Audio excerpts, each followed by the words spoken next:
Il y a cette appréhension, on va pas se mentir, quand on est comédienne, et quand on fait des métiers d'image, on nous dit cache ta grossesse parce que tu vas plus travailler. C'est horrible d'encore dire ça en 2024, mais c'est vrai. Bienvenue dans Mère, le podcast du média Les Louves qui accompagne les femmes dans la maternité depuis 8 ans.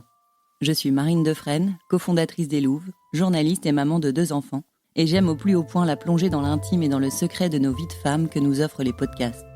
Ici, on explore ce que c'est de devenir mère et tout ce que ça transforme en nous, dans nos corps, nos cœurs, notre identité, notre couple et notre place dans la société, à travers des témoignages à cœur ouvert, des histoires extraordinaires et des conversations passionnantes.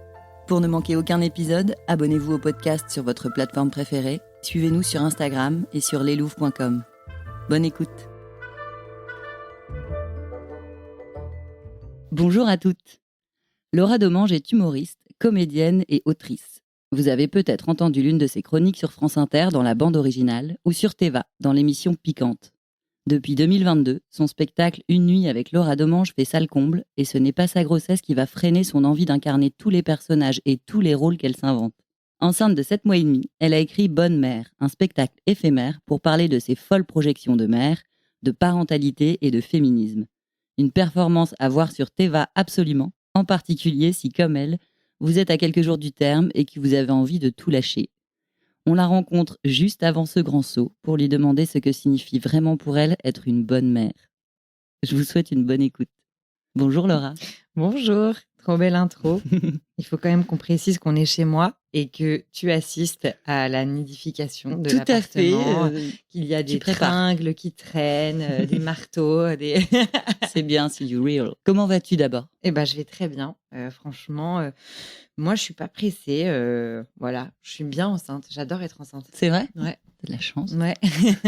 Parce qu'en effet, tu accouches sur le papier dans 2 semaines ? Exactement.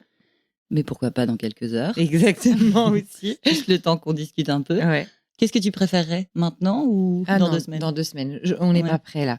On n'est pas prêt dans l'appart. Moi, j'ai besoin. J'ai toujours été très très bordélique et je me dis c'est pas possible avec un bébé. Donc il faut qu'on s'allège un maximum. Donc là, j'essaye au maximum de trier.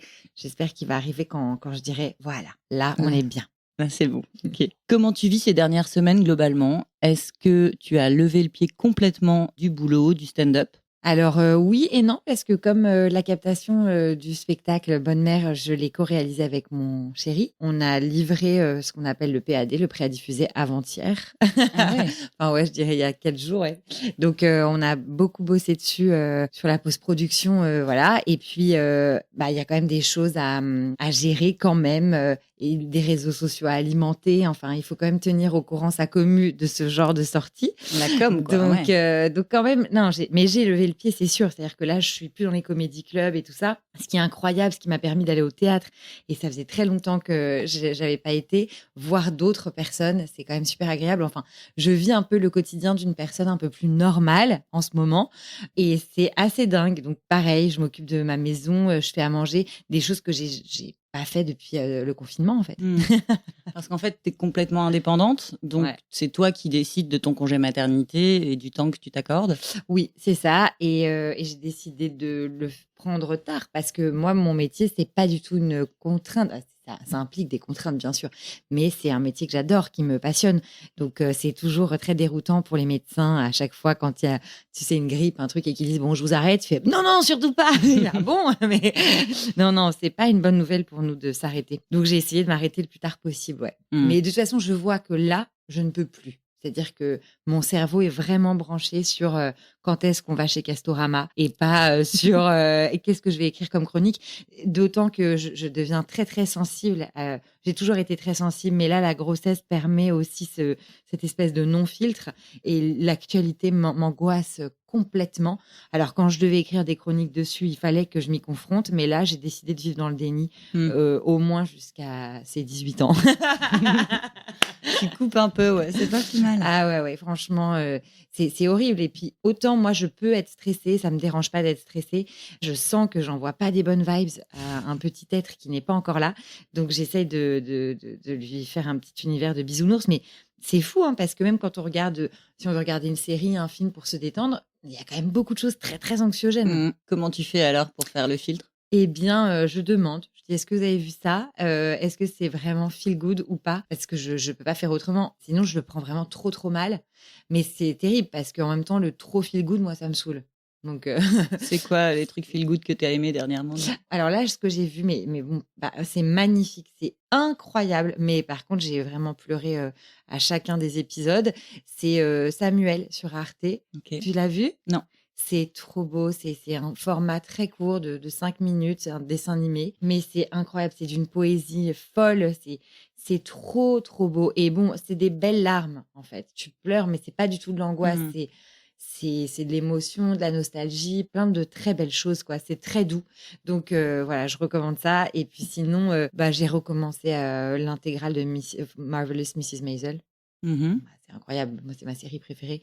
Donc, ouais, c'est méga feel good, ça, avec grand plaisir, ça, c'est génial. Voilà. OK, très bien, merci pour les recos. De rien.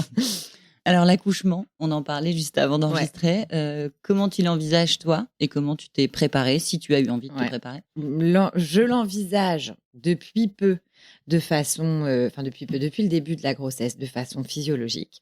Moi, ce qu'il faut savoir, c'est que je viens d'une famille de médecins, donc ils n'approuvent pas du tout mon choix.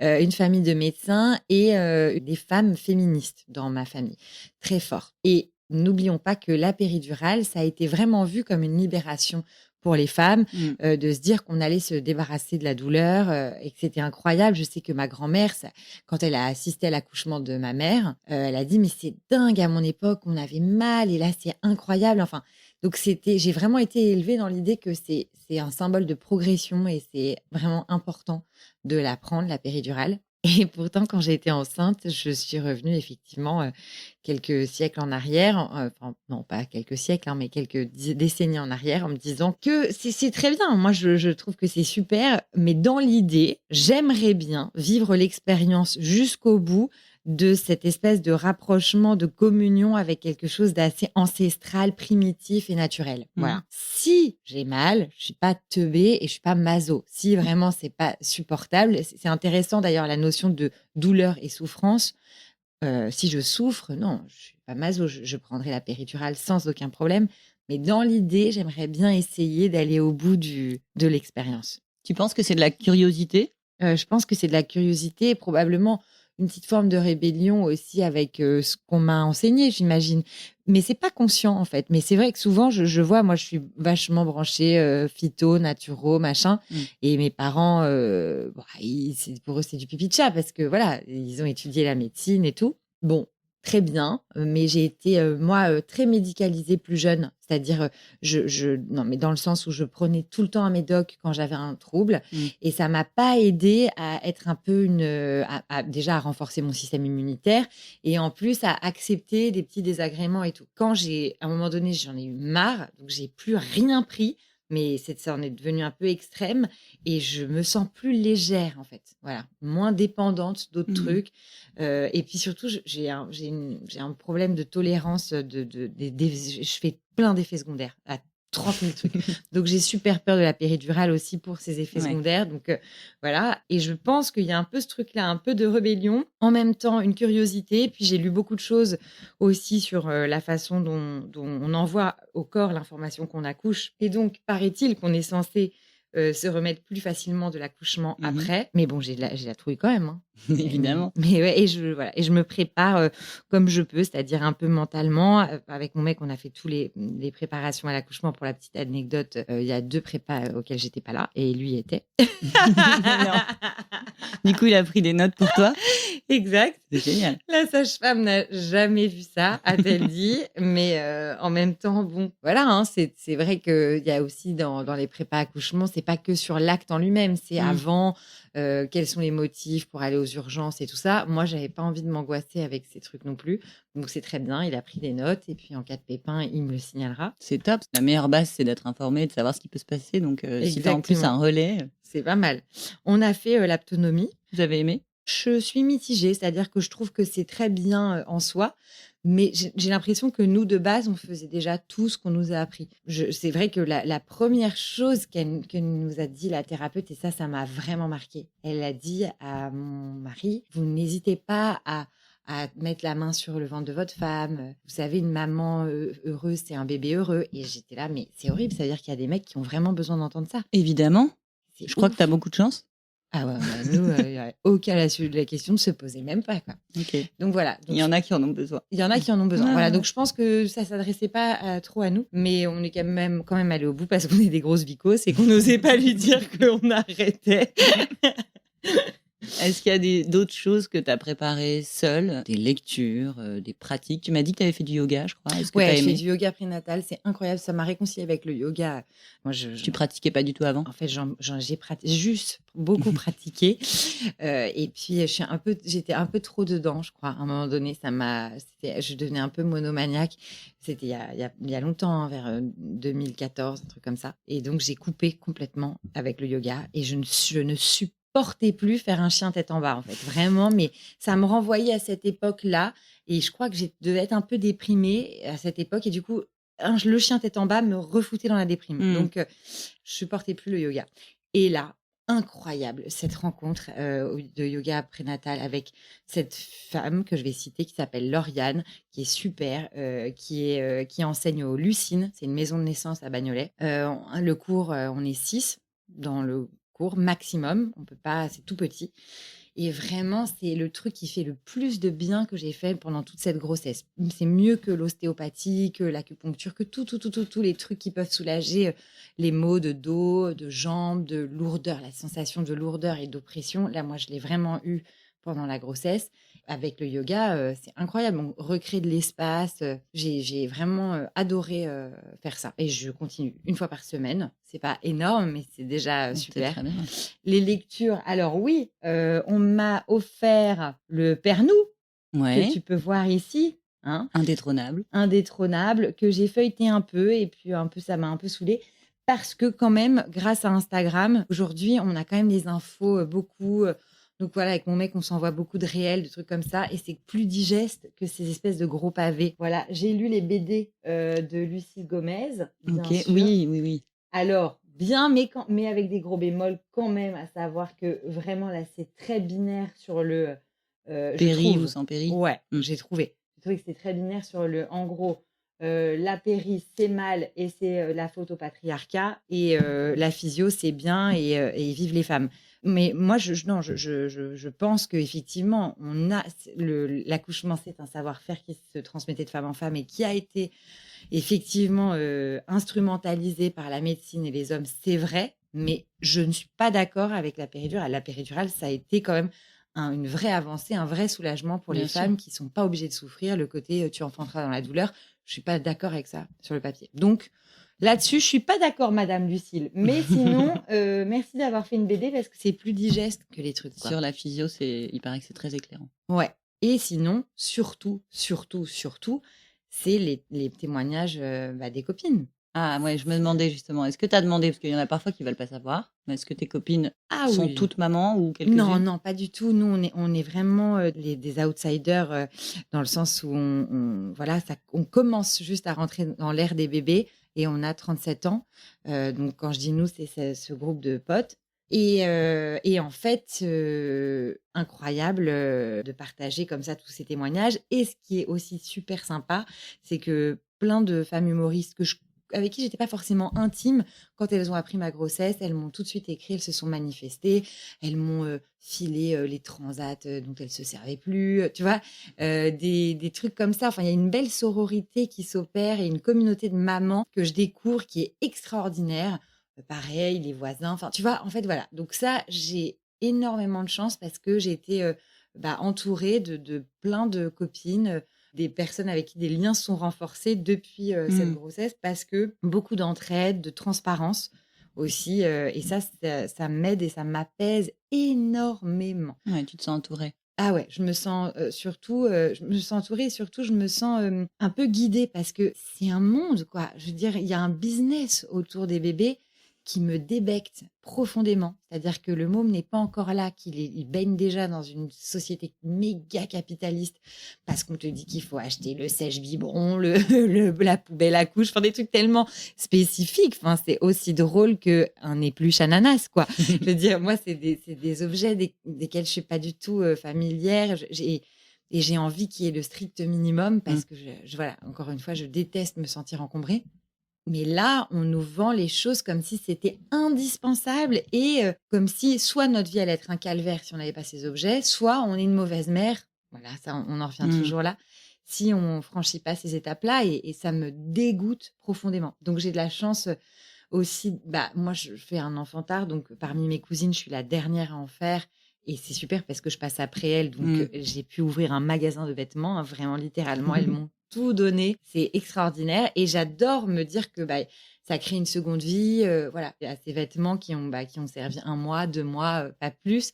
Elles sont trop contentes de les revoir. Et moi, ça me déculpabilise un peu de toute cette société de consommation, mais horrible, quoi. Je veux dire, on dit qu'un faire un enfant, c'est pas écologique. Ah oui, putain, je comprends vraiment pourquoi. Mais je pense que c'est pas normal, vraiment. C'est véritablement pas normal. Il faut qu'on trouve un système pour pas qu'on soit dans ce truc qui en devient dégueulasse, moi, je trouve. Pour un pauvre petit être qui est pas encore né, tu le projettes déjà dans ce truc de achète, achète, achète, achète. C'est horrible. Tu parlais de sororité. Est-ce que dans l'humour entre femmes, d'habitude, c'est plutôt compète ou globalement l'ambiance est bonne? Ou est-ce que c'est qu'au moment de devenir maman que tu as eu l'impression qu'il y avait du soutien et de la solidarité? De ma génération d'humoristes femmes, il y a beaucoup de sororité, de la mienne. Parce que on a évolué à un moment où on était très peu nombreuses et il y avait vraiment le syndrome de la schtroumpfette, c'est-à-dire une nana pour 10 mecs sur un plateau. Et au lieu de se tirer dans les pattes pour être cette nana, on me disait, mais vous êtes grave, on peut être deux, on fait des choses pas pareilles, vraiment. Et donc, on s'est vraiment battus ensemble, on se mettait sur des plans les unes les autres tout le temps. Moi, une valeur que j'ai véhiculée aux générations d'humoristes d'après. Et quand je parle de génération, je parle pas d'âge, hein. C'est des moments pendant lequel, je sais plus parler français, on a commencé ce métier. Voilà. Ok. Voilà. Ouais. Donc, quand je parle de génération, c'est plutôt la période. Moi, j'ai commencé en 2015, en même temps que d'autres nanas qui étaient soit là un petit peu avant, soit qui sont arrivées un petit peu après. Et vraiment, on a évolué ensemble, on a monté des étapes ensemble pendant 3 ans. Voilà. Donc, c'est ça ce que j'appelle une génération d'humoristes. Et les nouvelles qui arrivent, que je découvre en comédie club et tout, moi, j'essaye vraiment d'inculquer cette valeur-là, de tout de suite être très, très, très friendly et vraiment montrer qu'elles sont en safe place et que c'est pas moi qui vais leur faire un coup bas. Donc, c'est une valeur que j'essaye d'inculquer et donc on me la renvoie assez régulièrement quand même. Donc, moi, je dis plutôt soror. Mais par contre, grand respect de l'intime, de la vie privée, tout ça. On se voit beaucoup, beaucoup, beaucoup, mais dans le travail et pas trop en dehors. D'accord. Et là, du coup, quand il y a le bébé, ça touche à l'intime et elles sont là, quoi. Elles sont trop, trop stylées, vraiment. C'est qui tes pères, tes copines d'humour? Mais si tu veux bien les citer. toutes celles qui ont un spectacle sur la parentalité ou la grossesse ou la maternité se sont manifestées. Donc, je pense à Marine Léonardi, par exemple, à Blandine Lehoux. Et puis, j'ai peur d'oublier des gens. Et moi, j'ai appelé Élodie Arnoux aussi, qui a fait un spectacle que je vous recommande sur la grossesse, qu'elle a capté à 7 mois et demi de grossesse aussi. Et c'est sur Culture Box. Et je l'ai appelée pour qu'elle m'explique le congé mat en tant qu'intermittent du spectacle, comment on faisait et tout. Elle m'a tout expliqué, trop sympa. Voilà. Élodie Pou, pareil, enfin, son spectacle n'est pas là-dessus, mais elle, tout de suite, elle s'est manifestée. Et c'est un peu ma marraine de tournée parce que je dis comment on fait pendant une tournée, Justement, ouais. Et donc, elle m'a un peu tout briefé sur tout. Puis, même celles qui n'ont pas d'enfants, enfin, Marine Baousson, elle est complètement surexcitée. Elle, tous les jours, elle m'envoie une photo d'un truc qu'elle a acheté pour le bébé. Rosa Bernstein aussi m'a offert un truc super. Enfin, vraiment, Tania est venue au spectacle et c'est pareil, on va pas trop voir les spectacles des unes des autres, mais pareil, elle était trop touchée par ce qui se passait. Charles Soignon, pareil, m'a envoyé des messages. Donc, en fait, toutes les femmes humoristes qui sont autour de moi se sont manifestées d'une façon ou d'une autre, quoi. Et mes copines, bien sûr, Nicole Ferroni m'a offert des petits chaussons roses parce que j'attends un garçon. Elle a vraiment insisté là-dessus. Thaïs Vauquier m'a offert de l'aquarelle parce qu'elle me dit c'est le moment que tu t'y mettes. Enfin bon, toutes, elles sont là, quoi. Ouais. Vraiment, c'est assez beau. Alors, c'est quoi les tips pour justement quand on quand on fait une tournée, qu'on est enceinte, qu'on a peut-être des nausées, qu'on est peut-être Ah ouais, oh là complètement là. crevé Ah ou oui, qu'on quand on joue est de 2 à enceinte. 3 fois par semaine, Ouais. comment est-ce Alors que moi, pendant ta ouais, c'est ça. grossesse, il y a eu des moments comme ça où tu as dû vraiment t'adapter ou prendre Ah sur ouais. toi? Ah ouais, j'ai pris sur moi, j'ai énormément pris sur moi. Énormément, mais c'était pas forcément conscient. J'ai pas du tout eu de nausée, j'ai eu une fatigue, mais extrême. C'est-à-dire que moi qui suis insomniaque, non, mais là, l'hiver, c'était horrible, horrible, horrible, horrible. Il fallait que je fasse une sieste absolument avant de jouer et quand on me réveillait, mais on me réveillait d'un sommeil, mais tellement profond, c'était l'enfer. J'étais épuisée. Bah, non, bah, j'ai pris sur moi, hein, et puis, comme on dit: «Show must go on». En plus, je me suis cassé les côtes, j'en parle dans le spectacle. Il y a une fracture de fatigue qui s'est faite, toute seule, donc j'avais extrêmement mal en jouant aussi parce que le fait d'aller au bout du souffle, ça fait que les côtes, mobiles, bah, bougent un peu trop et ça fait extrêmement mal. Mais j'ai continué parce que déjà c'est quand même ce que j'aime faire le plus au monde et en plus, il y a cette appréhension, on va pas se mentir, quand on est comédienne et quand on fait des métiers d'image, on nous dit, «Cache ta grossesse parce que tu vas plus travailler». C'est horrible d'encore dire ça en 2024, mais c'est vrai. Honnêtement, mis à part dans l'humour où on fait notre propre voilà, on se crée notre propre travail et tout. Sinon pour le reste, tout ce qui est la fiction et tout ça, non, non, on bosse pas. On bosse pas parce que c'est souvent incompatible avec les rôles qu'on nous propose et puis si on va prendre si il y a une nana, si on va chercher une femme enceinte, on va plutôt, lui mettre un gros bide parce qu'en termes d'assurance et cetera, c'est super compliqué d'assurer une femme enceinte. Donc j'avais un peu cette trouille-là de je ne veux pas disparaître Parce que de. toi, tu l'as pas du tout caché, Et ben non, au contraire. je l'ai pas caché, mais ça m'a joué des tours parce que j'ai effectivement, voilà, été, enlevée évincée de certains projets et ça a été, assez difficile. Donc au moins mon spectacle, je voulais continuer à l'assurer Ne pas jusqu'au bout. disparaître, ne pas se faire oublier. Non, ne pas Ouais, disparaître, ne pas se faire oublier et puis, on n'est pas, malade non plus, non. et j'avais, mentalement envie. Physiquement, j'étais fatiguée, mais mentalement, j'avais trop envie. Donc, voilà, c'était drôle. Je me disais: «Mais cet enfant, tout ce qu'il entend in utero, c'est absurde, quoi». C'est-à-dire que je suis sûre qu'il va sortir, il va vouloir qu'on l'applaudisse déjà, quoi. Tu disais que tu étais un peu outsider, que tu étais peut-être, dans le dernier train de ceux Ouais. qui font des bébés autour de toi. Est-ce que tu arrives à te projeter dans le rôle de maman? Est-ce que tu l'as souvent fait ou c'est quelque chose qui t'échappe complètement? Alors, je l'ai jamais fait parce que je ne voulais pas d'enfant et vraiment, j'étais ferme là-dessus. Donc je ne l'ai jamais, jamais fait. Jamais! C'est Même incroyable. petite, Mais même à la petite, le poupée, non? papa et la maman, ça me saoulait ce jeu à la con. Quand on m'offrait des bébés, des poupons, ça m'intéressait pas du tout. À la limite, le seul truc que je trouvais marrant, c'était de le mettre dans le berceau et de pousser le berceau, quoi. Voilà, Mmh. c'est tout. Mais sinon, non, je préférais les Barbies, saper les Barbies, les faire défiler, tu vois? J'étais, là-dedans. Non, non, j'avais pas du tout ce truc-là.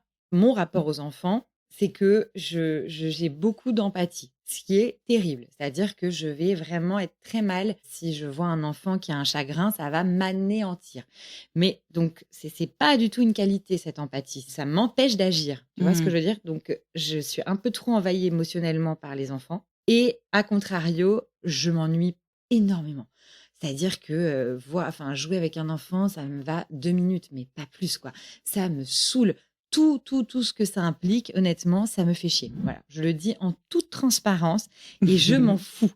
Et à chaque fois et c'est fou parce qu'on m'a nommée 2 fois marraine, des copines proches, mais je me suis dit: «Mais qu'est-ce qu'elle voit chez moi pour me confier ce rôle?» Je comprends pas. Tu as dit non? Non, j'ai dit: «Oui, bien sûr», parce que c'est un honneur et que je suis hyper touchée de la place qu'elle me confère et voulant pas d'enfant, je me disais: «Bon, bah, ça sera une façon quand même de transmettre quelque chose à un individu, sans en avoir vraiment la responsabilité». Il y a une phrase que je déteste, c'est quand elle me disait: «Oh, tu le truc, hein, ça se voit» et ça me rendait ouf parce que les fois où elle disait ça, c'était quand, par exemple, le gosse, se rapprochait trop près du balcon et que non, j'ai pas le truc, je veux juste pas qu'il meure. Enfin, c'est pas c'est pas un instinct maternel, c'est être citoyen, enfin. Ah, c'est déjà avoir, les yeux partout. Oui, mais parce que je suis très angoissée et très anxieuse, donc ça, je suis en hypervigilance tout le temps, donc avec un enfant, encore plus. Ça, c'est sûr, mais ça fait pas de moi quelqu'un qui s'éclate dans ce rôle-là. Au contraire, c'est que générateur d'angoisse et d'ennui. Du coup, Donc, t'as un peu peur ou pas? mais carrément, j'ai carrément peur, carrément. C'est une grossesse qui est vraiment tombée comme ça par un espèce heureux jeu de hasard et de miracle que j'ai accueilli. C'est-à-dire que moi, j'avais déjà vécu une première grossesse que j'ai avortée en 2015 parce que j'étais pas du tout avec le mec avec qui je suis aujourd'hui et que j'étais vraiment avec un gros connard. Et c'était pas du tout le moment dans ma vie ni rien du tout. Mais c'était vraiment une vraie grossesse non désirée. Mmh. Le truc, c'est que ça a été beaucoup plus difficile que ce que je pensais d'avorter, dans la mesure où j'ai eu la sensation d'un lien d'attachement avec ce que j'avais in utero, tu vois. Et parce que j'ai appris ma grossesse hyper tardivement, je l'ai appris à 3 mois, donc juste avant le délai pour avorter. Donc ça a été l'enfer parce qu'il a fallu que je me raisonne. C'est-à-dire que je savais objectivement qu'il fallait que j'avorte, mais physiquement, j'en avais pas envie parce que je kiffais la grossesse et je kiffais ce qui se passait en fait. C'est terrible. Et c'était vraiment très, très dur. Mais voilà, je pouvais pas avoir cet enfant. C'était pas, ça aurait été une folie. Pour moi, pour le père, ça aurait été dégueulasse aussi, qui n'en voulait pas non plus. Voilà, donc voilà. Et là, je suis tombée enceinte, donc on va dire, c'est quoi, 10 ans après, quasiment. Mmh. Ouais, 9 ans après. Et là, je suis avec le bon père, très clairement. Qui Mon lui voulait un enfant. À lui, c'était son rêve, son rêve. Et il a dû renoncer à ce rêve parce que j'étais vraiment intransigeante et ferme sur la question. Et donc je lui ai vraiment dit: «Tu peux me quitter, mais c'est maintenant parce que il va falloir, voilà, je veux pas niquer ta vie». C'est horrible de dire à quelqu'un: «Tu n'en auras pas». Voilà, j'étais en paix avec cette idée, ça aurait été affreux qu'on se sépare, mais je peux pas mentir et nourrir un faux espoir, quoi. Il a défait ses projections, il a dû défaire ses projections, donc pareil, quand c'est arrivé, ça a été incroyable pour lui, c'était un miracle. Et moi, j'ai écouté la vie. Pour moi, la vie, elle s'est engouffrée dans une brèche qu'elle a sentie possible juste pile à ce moment-là, puisque c'est vraiment au moment où moi, on m'a dit que je pourrais pas avoir d'enfant de façon naturelle Ah oui? à cause de mon âge, de mes ovaires polykystiques, enfin syndrome des ovaires polykystiques et d'endométriose et du bilan hormonal qu'on m'a fait comme ça. On m'a dit que je pourrais pas avoir d'enfant de façon naturelle. Et Comment donc t'as moi, réagi à cette nouvelle? j'étais soulagée de ouf. Je me suis dit: «Bon, donc c'est vraiment, c'est pareil parce qu'on dit quand tu veux pas d'enfant, dis: "Mais tu sûr, tu veux pas faire congeler tes ovocytes et tout?" Donc c'est une question et c'était une question que je me posais quand même pour me dire: «Est-ce que plus tard, si nin machin». Et en fait, ça me saoulait parce que je dis: «En fait, je n'en veux pas. Qu'est-ce que je vais commencer à me rajouter une angoisse que je n'ai pas?» Mmh. Je suis en paix avec l'idée de pas avoir d'enfant. Et en fait, bon, j'ai un peu comme j'avais quand même ce truc un peu amer d'avoir dit à mon mec, qu'il fallait qu'il se fasse à l'idée qu'il n'en aurait pas. Quand j'ai appris que que je ne pouvais pas en avoir de façon naturelle, je l'ai un peu piégé et j'ai dit: «Écoute, tu sais quoi? Essayons et si la vie veut faire de nous des parents, elle fera de nous des parents». Et Sans lui dire ce qu'on t'avait donné comme diagnostic? si, Si, d'accord. en lui disant: «De toute façon, si on en veut, on pourrait», enfin, tu vois? Si de toute façon, si on en voulait, on pourrait pas, parce que voilà ce qu'on m'a dit. Donc tu étais quand même prête au fond de toi à tenter le coup? Franchement, c'était plus pour qu'il ait pas de regrets, D'accord. tu vois? Mmh. Et pour qu'on se dise, voilà, tu vois? On pouvait pas, de toute façon, on pouvait pas. C'est même pas qu'on voulait pas, on pouvait pas. Et en fait, bon, on a Et carrément ça a pu, hein. marché? One shot, one shot. C'est dingue. Ouais, c'est vraiment, c'est pour ça que je dis que c'est de l'ordre un peu du miracle. Ouais. Par contre, j'étais pour adopter. Ça, j'étais pour l'adoption parce que transmettre, ça, j'aime faire. Enfin, je veux dire, c'est con, hein, mais j'ai donné beaucoup de cours, par exemple, de théâtre et tout ça, beaucoup d'ateliers qui étaient un peu des ateliers, comment on dit, pas de théâtre, mais aussi d'insertion professionnelle, des choses comme ça et tout. Donc, D'apporter transmettre, quelque chose. voilà, transmettre et transmettre à quelqu'un qui est en galère, ça, oui. Parce que c'est la galère quand même, je veux dire, d'être orphelin, c'est monstrueux. Mmh. Donc ça, apporter de l'amour à quelqu'un qui n'en a pas, ça, je me sens. Je me sentais et surtout, je le désirais. OK. Mais moi, engendrer, alors là, vraiment, je trouvais que c'était une hérésie. Et je trouve encore que c'est une hérésie.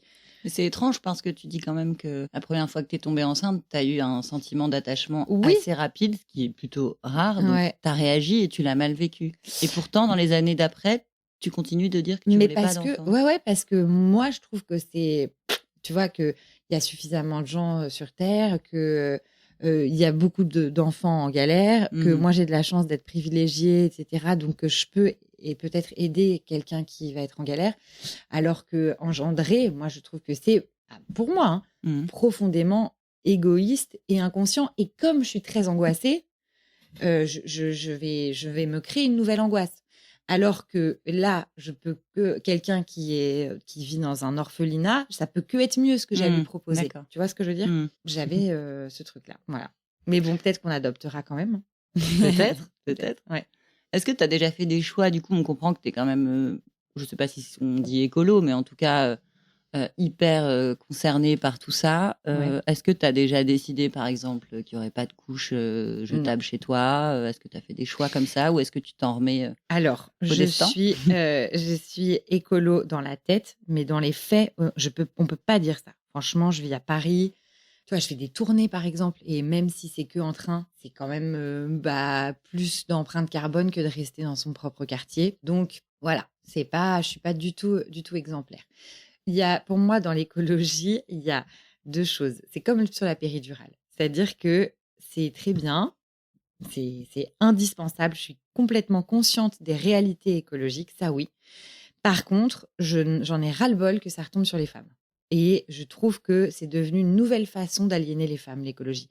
Avec, justement, en disant, c'est peut-être mieux les couches lavables. Ouais, d'accord, mais ce qui serait mieux, c'est que Bernard Arnault arrête de prendre son jet privé 3 fois par jour, en fait. Je veux dire, c'est pas possible. Il faut qu'il y ait un effort qui soit massif et collectif. Je n'en peux plus que ça soit à nous de nous pourrir la vie. Et quand je dis nous, je dis les femmes, parce que clairement, les protections menstruelles, ça y est, on est revenu de ces protections jetables qui, encore une fois, ne l'oublions pas, étaient des symboles de libération pour les femmes. Là, on nous fait le coup des couches. Pareil pour les produits ménagers, on les fait soi-même, do it yourself. Et oh, oh, oh, on a voulu sortir de la cuisine. Et là, on demande à y retourner. Non, non, non. Ça, pour moi, c'est mes limites avec le féminisme. Donc, en théorie, je trouve que c'est chambé, les couches jetables. En pratique, je vis à Paris dans un appartement que tu constates Les qui couches est... lavables, tu veux dire? Ouais. Ouais. J'avais Tu dit dit quoi? jetable, oui. Ah, pardon, les couches Mmh. lavables. Mais tu vois, mon appartement, c'est-à-dire qu'on ne peut pas foutre des tankervilles partout non plus, tu vois, il n'est pas immense. Si j'étais dans une grande maison, que j'avais que ça à faire, que d'élever un enfant, mais là, non, il y a une réalité qui fait que j'ai envie de continuer à travailler et de... Voilà. Et je trouve que c'est profondément antinomique avec le féminisme. Mmh. Voilà. C'est mon point de vue. Mmh. T'attends un petit garçon. Ouais. On parlait de féminisme, justement. Est-ce que tu t'es posé la question de c'était quoi élever Alors un attends, petit garçon pardon, juste comme un truc sur les couches, hein. Par Mmh. contre, elles seront bio et compagnie. Parce que faut pas déconner non plus. Et il faut pas. C'est horrible les saloperies qu'ils mettent dedans Ouais, ouais. pour les bébés. Après, tout ça. sur le marché de la couche clean, il y a quand même des gros progrès qui ont été faits. Voilà, exactement. On a du choix. On a du Et choix. ça commence à s'aligner à peu près niveau prix, pas encore C'est tout ça. à fait. Mais... Et il y en a qui sont un peu plus biodégradables que d'autres, et qui Ouais. n'ont pas de plastoc et trucs comme ça. Donc quand même, Exactement. il y a quand même cette Ouais, bien volonté-là. sûr. Ouais. Mais voilà. Voilà, c'était juste pour clore C'était la le parenthèse chapitre couche. caca. Alors, un garçon, Ouais. est-ce que ça t'a interloqué quand t'as appris le sexe? Est-ce que tu t'es dit, OK, super, c'est ce que je voulais? Comment t'as réagi? Est-ce que t'as pensé au féminisme quand t'as su que t'allais Ouais. avoir un petit garçon? J'y pensais avant. Je sais pas, mais même quand on faisait des et si avec des copines, je pouvais dire, si vraiment j'avais un enfant, je préférais que ça soit un garçon. Tu sais Mon pas dire premier pourquoi? souhait, si, parce que je crois que j'avais, à cette époque, je me disais comme ça, je vais en faire un mec bien. Et aussi parce que je crois que j'aurais peur d'être vraiment hyper dure avec une fille, en fait. Voilà, de lui dire, meuf, si tu veux faire quelque chose de ta vie, il va falloir que tu t'arraches et que tu te bagarres vraiment. Donc, j'aurais peur d'être très, très relou à vouloir qu'elle se batte beaucoup. Et alors que ça se trouve, elle aura juste envie d'avoir une vie chill et qu'elle sera pas forcément ni ambitieuse ni carriériste et qu'elle sera très heureuse comme ça. Et moi, ça peut me saouler. Voilà. Tu trouves qu'il faut encore se battre beaucoup plus quand on est une fille et Ouais. une femme? Clairement. Alors, les masculins diront pas ça. Ils diront qu'aujourd'hui, c'est très difficile d'être un homme. Et c'est pas faux. C'est vrai que c'est pas facile. De toute façon, c'est pas facile d'être un être humain, quel qu'il soit, homme, femme. Tu vois, selon ton origine, c'est franchement pas facile non plus en France. Donc oui, de toute façon, la vie, c'est quand même un petit combat. Mais ouais, je sais pas. Mon premier truc, c'était un garçon. Et puis finalement, quand je suis tombée enceinte, j'ai vachement eu envie d'avoir une fille. Donc, je suis contente parce que finalement, je me suis réconciliée avec l'idée des deux. Donc, voilà, j'accueille complètement le fait que ça soit un garçon avec plaisir. Et par rapport au féminisme, j'ai l'impression que je vais essayer en tout cas de ne pas être relou, pas moralisatrice ni donneuse de leçons, mais j'ai l'impression que les enfants, on les éduque grâce au mimétisme plus que grâce à la parole. Et vu les parents qu'il aura, il ne peut pas être autre chose que déconstruit, cet enfant. Ça, c'est clair. Ce spectacle éphémère que tu as créé là, il y a quelques semaines, Ouais. avec ton gros ventre et quand même encore une bonne pêche, bravo. Tu l'as appelé Bonne Mère. Ouais. C'est quoi une bonne mère selon toi? Est-ce que ça existe? Est-ce que tu as des exemples? Écoute, justement, c'est toute la question du spectacle, hein, et qui n'est pas résolue. Je n'aimerais pas être une mère complètement aliénée. J'aimerais garder ma propre existence aussi de femme, mais sans en être une mère, sans être perçue. Enfin, être perçue, de toute façon, on sera toujours très mal perçue quand on est mère, mais sans pour autant être une mère trop distante et peut-être pas égoïste, mais j'aime pas ce mot, mais bon, voilà. En gros, c'est un peu, je sais pas si c'est clair, mais trouver ce juste milieu entre, c'est comme au théâtre, distance et participation. Trouver ce juste milieu entre être présente mais pas étouffante et garder sa propre vie sans délaisser sa fonction de mère et surtout essayer de respecter l'individu qu'on a en face et essayer de le faire éclore du mieux qu'il peut, de mieux qu'on peut l'aider aussi, mais pas de le foutre dans la case qu'on a imaginée pour lui. J'ai l'impression que c'est ça, mais après, comme d'hab, je sais que je vais faire du mieux que je peux et je sais que je vais me foirer à plein d'endroits. C'est Évidemment. évident, voilà. Mais comme tout le monde. voilà, comme tout le monde. Mais en tout cas, on aura essayé de faire le maximum. Maintenant, je pense qu'aussi être une bonne mère, j'espère qu'à terme, ça sera être juste un bon parent. Parce que c'est un peu aussi toute la réflexion du spectacle. C'est vraiment très relou ce qu'on met sur les mères. C'est incroyable. J'entends très rarement « Oh là là, c'est une bonne mère », alors que j'entends tout le temps « Oh là là, quel bon père ». Je l'entends beaucoup, beaucoup, C'est beaucoup. vrai. Hein, c'est C'est fou. Hein. vrai, ouais. Dès qu'on voit un papa prendre un enfant dans les bras, on est hyper touché, hyper attendri. Et une femme, c'est normal, quoi. Alors que ça l'est pas plus. Et vraiment, moi, je suis admirative de toutes ces nanas qui ont pris cher pendant l'accouchement, qui ont un corps en vrac, qui sont épuisées, qui arrivent à être douces, à donner de l'amour. Mais c'est héroïque quand on y pense. J'espère qu'on va introduire bientôt la notion de bons parents et que les pères vont être vont plus se responsabiliser, mais que la société va aussi les laisser plus se responsabiliser et qu'on va arrêter de leur filer la Légion d'honneur quand ils changent une couche, quoi. Voilà. Est-ce qu'il y a un dernier kiff ou un truc que tu vas t'accorder avant d'accoucher? Alors là, on s'en fait plein des kiffs. On est allé à l'opéra, on fait des trucs de ouf, des sorties géniales. Mais sinon, dans l'ensemble, franchement, je kiffe ma vie, quoi. Donc, j'essaye au maximum là d'être à fond dans ma vie sociale. C'est-à-dire que là, j'y vais sur les cafés, les trucs, voilà. Encore l'énergie. C'est un peu mon problème, ouais. Ouais. J'ai encore l'énergie. Mais je fais beaucoup venir les gens à moi, comme toi aujourd'hui, parce que je suis beaucoup moins mobile. Hein, ça, on va pas se mentir. J'ai vraiment 20 kilos de plus sur le dos. C'est vraiment difficile. Mais j'essaye de voir les potes au maximum, parce qu'après, je ne sais absolument pas de quoi mon quotidien sera fait. Et je sais que déjà, j'avais beaucoup de mal à les voir cette année à cause des tournées. Là, les tournées plus un enfant, j'ai l'impression que je vais être coupée de toute forme de vie sociale. Et ça me terrifie. Donc voilà, c'est ça ce que je fais. Très bien. Et bon kiff. Merci Laura. Merci beaucoup pour ce moment. Merci à toi.